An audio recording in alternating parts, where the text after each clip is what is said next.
Les étapes du vote. Le jour du vote, il faudra pour l'électeur suivre ces différentes étapes. Première étape. Les électeurs se mettent en rang munis de leur carte d'électeur. Deuxième étape. Le deuxième assesseur indique la file à suivre. Troisième étape.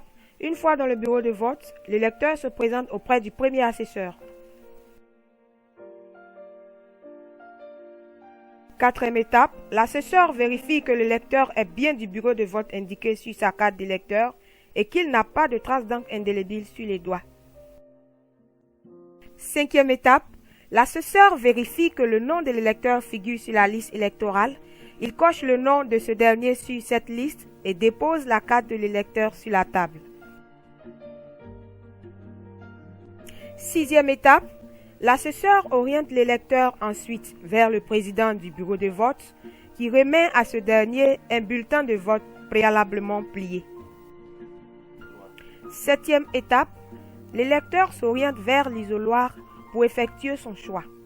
À cette étape, l'électeur choisit le seul candidat et marque clairement ce choix en mettant une croix au stylo ou en trempant le doigt dans l'encrier afin de la poser au milieu de la case réservée à le candidat de son choix.